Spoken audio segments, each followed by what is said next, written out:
Apple AirPods 2 are regarded to be amongst the best sounding wireless earbuds with one of the best noise cancellations on the market right now. Great for all sorts of activities, but can you mix on them? Since they are so small and do proper noise cancellation, they seem like an ideal tool for when you're on the road or are on location to work or use, for instance, an iPad for your mixing. I have an AVID MBOX Studio here which sports Bluetooth input and output, which is pretty dandy. I connect the AirPods Pro 2 to this interface and it doesn't have sound improving things happening, which is a plus. Bluetooth latency is horrid, so forget any real time tracking using Bluetooth. The AirPods are by no means linear, but at the same time not different than any random headphone available right now.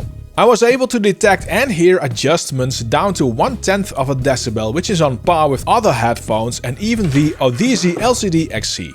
AirPods 2 have a comfy sound, not overly direct or aggressive, have good bass extension and are more pronounced in the higher lows to mids. They do have a pretty substantial dip just above 10K, which contributes to this comfy, not so aggressive sound.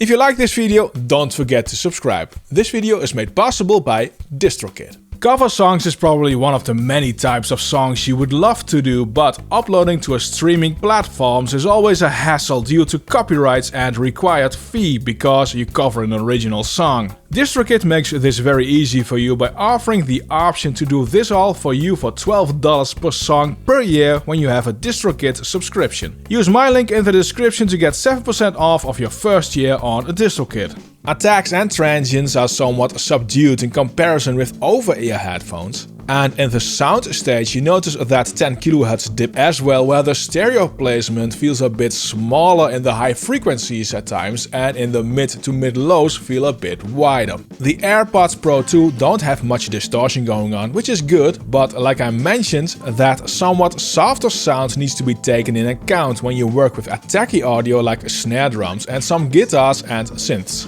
The low-end extension is proper, you can hear down to 40 Hz. But down there definition is compromised, so I won't take any serious mix decisions there.